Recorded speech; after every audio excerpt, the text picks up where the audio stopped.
Hi, thank you for subscribing, sharing, and watching my videos. Priscilla is the name. Hope you're keeping safe. Today's discussion is going to be about, guess what? Marriage expectations versus reality. We have so many expectations about marriage based on what we see around and what we are shown. But it's entirely different from reality on ground. You see a couple in this social media era showing the sweet rosy side, but they never show the hard part of it. You see them in matching outfits, holding hands, sharing flower, dining together and all. But they don't show you the quarrels, the misunderstandings, and the differences in upbringing and how to coexist. Everybody's trying to make the marriage work, so they're trying to make it look good. Even if it's bad, they're trying to make it look good. So before you get into marriage, you have the expectation though it's gonna be rosy, lovey-dovey, you wear matching outfits, you hold hands, you dine together, you visit families, it's all laughter. Until you get into it and realize that it's a different ball game altogether. This is just some of the experiences I have taken notice of and I want to share with you. And most of them are general and some of them pertain to me as well. As an African, you're marrying into both families. You're not just marrying the person, you're marrying into the person's family, the person is marrying into your family. Whether you like it or not, by default, you're marrying the whole family. Whether you live far away, whether you live apart from them, whether you live in the same house, the family plays a role. No one is an island, you all know that. So if you're marrying somebody, you have to really psych yourself and know that a family is going to come in the way, and how you react and treat them will tell a lot about how you are and how your home is going to be like. So before you even meet the person and you're dating, you should find out how their family setup is, the family values, their principles, how their family is run. Then you can imbibe those little knowledge and apply it in your own home. You are definitely brought up in different ways. Even twins don't act alike, you agree with me. You are from different backgrounds, different upbringing, different culture, different neighborhoods. Your principles are different, your values are different. You like to use your hands to eat rice, and she might like to use a cutlery to eat. Even as little as how the person chews can put you off. The person is slopping, the person is smacking when they chew.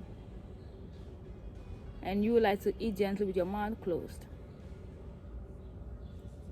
So all those petty things, as little as that, can bring a difference. I think we all know that popular wet towel story whereby a couple left their marriage because I think the man was putting a wet towel after shower on the bed always, and the lady couldn't stand it. She was tired of picking it up and she walked out.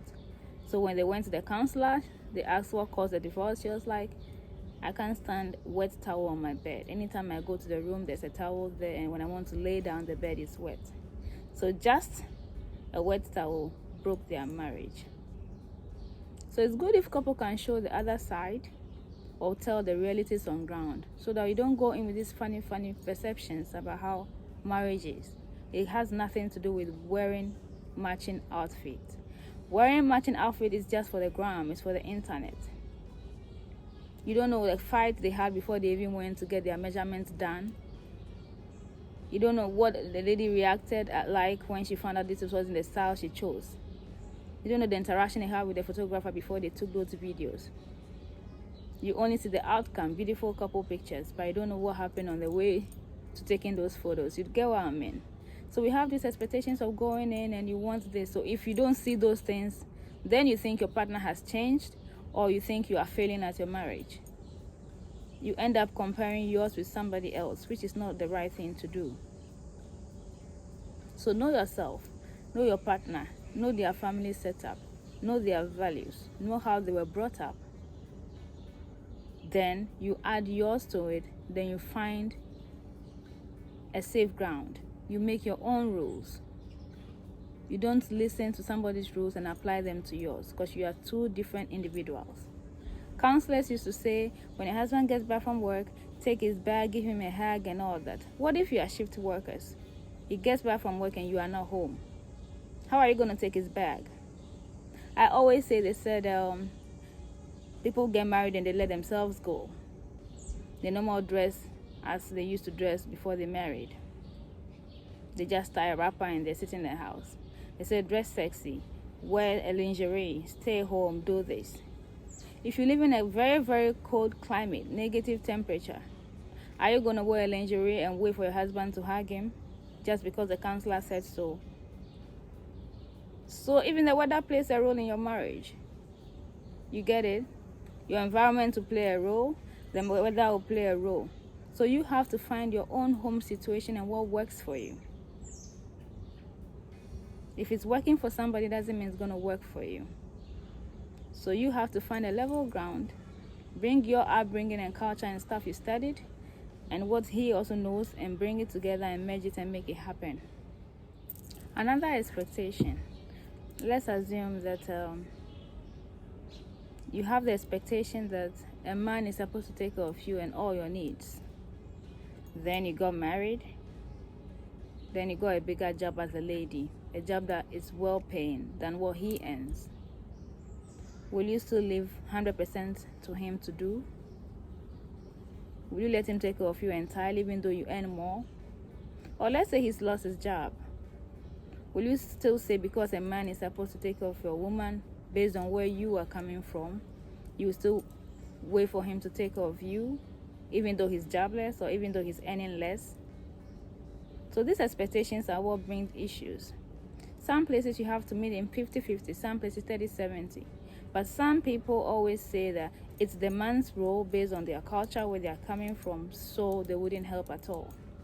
So if he's jobless, what's going to happen? You're going to keep your money to yourself and watch the house crumble? So these expectations are what we have to know. What you might plan before getting married is not what will happen on grounds, you know. You have the idea that we'll be traveling, we'll be doing this, taking photos here and there. And you realize that he's a very busy person. His job doesn't allow him to travel as much as you would want to. What will you do? Will you say, because he's not traveling with me, I'm walking out? That's when the compromise comes in. I'm not a counselor. I am not experienced at all in marriage. I just have little tips. I'm still discovering myself. I'm still learning. Life is a learning process. But the little things I've noticed and the discussions I've had with females especially, and the expectations we have before getting into marriage and what happens when we get into it, and those who are yet to get married, what we think and all that, is what is making me talk about this topic. So leave comments below. Tell me what you think, were your expectations, and what did you discover with time? Send me more topics let's talk about. Let's just discuss them and learn. Because recently someone asked me a few questions. She said, this is what her sister told her about how marriage is. It has nothing to do with the show off. It is very hard. It is very tough. What do I think? I said, yes.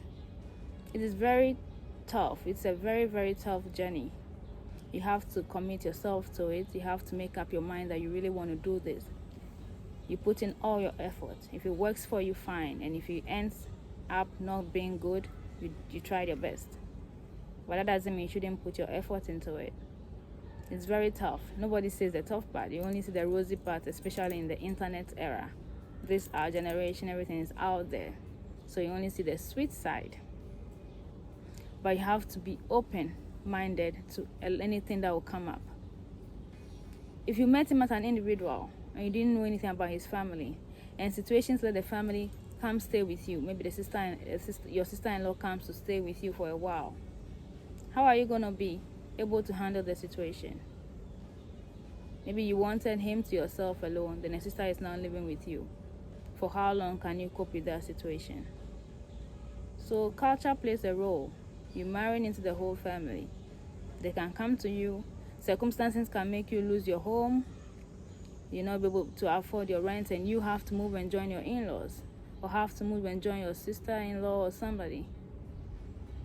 Then reality will hit you in the face because you didn't prepare for all that. So the expectations are way higher, and the reality is on a different angle on its own. So you have to know what situation you are in and how you're going to cope with it. Most of us have the perception that it will get better when you marry. You see, an attitude is a red flag, but you ignore it, thinking that you can change the person. That is very wrong. You can't change a whole human being that has formed that habit for a very long time before you came into their life. So you ignore the red flag thinking you change the person. You get there and realize that the situation is unchangeable. You can't change the habit the person has. So it's up to you to adjust to it, adapt to it, and live with it. That is when, if you are not able to adjust, adapt, and live with it, that is when it breaks and you have to move on. So if you see a red flag and it's something you can't cope with, and it's something the person is not willing to change, it's better you step aside and advise yourself well. You don't go in with the expectation that he's going to change or she's going to change. It's difficult. So if you think you can cope with it, then you go ahead. So there are so many expectations, So when you go there and it's not what you're expecting, then it begins to fall apart. You go in, the person has so many friends around them. You expect that when they marry, it will change. The person will cut all those friends and focus on you. But you go in and they're still into the girls, they're still into the boys, they're still never home, running around here and there. You knew they were a people person before you got into it. So you just have to accommodate their friends and adapt to the lifestyle, or find a way of balancing it. But the person is not going to just cut them all off just because you've come into the person's life. If they move from 10 friends, the best they might do sometimes is drop to 6. Are you ready to cope with the 6 friends always coming to your home, you cooking for them? There's always something he has to go to. There's always something she has to go to. There's always an event every weekend when you want to be home and rest. All those things, you don't see them when you're in the lovey-dovey stage. All you want to do is get married. Especially focusing on the ceremony and all that. You get into it and realize, this is not for me. I can't do this. Will you back out? Will you stay there because society wants you to stay there? And will you be part of those who are painting fake photos of what isn't what it is on the ground? Don't let anybody pressure you into doing something because it is trending, or because you want to look good, or because you want the other person to look good. I remember a story of a very popular lady who bought a car for herself, but she wrote a whole thesis about how the husband bought a car for her on her birthday, and everybody was happy, congratulating, tapping into the blessings. Yes, tapping into blessings on social media. You don't know the story behind what you're tapping into. Be careful what you tap into on social media. You don't know the stories. Anyway, the marriage ended, and she came out with receipts showing the day she bought the car, how much she bought the car, the transaction that moved from her personal account to the dealer, and all that she bought the car for herself just to make the husband look good. So you went to tap into that blessing. You are going to buy that car for yourself. You are going to pay for it. And you are going to make another person look good. I'm not saying don't make your husband look good. But if that is not the situation, don't stress it. That's on the extreme. A very expensive car. And you are going to give all that praise to the person. And at the end of the day, it ended bad. So all these are pressures from around. Some we can't control them. You see, we all like beautiful things. We all like comfort. You see them, it looks good. You also want to do some. Another lady went to borrow money from a friend to cook for her husband on a birthday. She displayed all the food on social media, and the lady was like, when are you going to pay me my money? All I see is food and partying everywhere, and I haven't even done that for myself, nor my husband. And you have taken my money to post on social media because you've cooked and everybody's doing something for their partner. Cut your coat according to the cloth you have. Don't do anything to impress anybody. All these things is giving false impression about how it's supposed to be. We all have hard times and good times. If it's good, why not? You can show it off once in a while. You can have fun anytime you want to have fun. But if you can't afford it, don't go loan somebody's money just to show off and be in debt and be suffering behind closed doors. Just because society expects your marriage to be sweet. Society expects that your marriage will be full of fun, you're cooking, you're having birthdays here and there. But the reality is you can't afford it. I think we need to continue this discussion some other time because I can go on and on and on and on about this topic. So leave comments below, share, get me more topics for us to talk about. It's a sunny day, I love the weather. And we'll meet again. Bye-bye.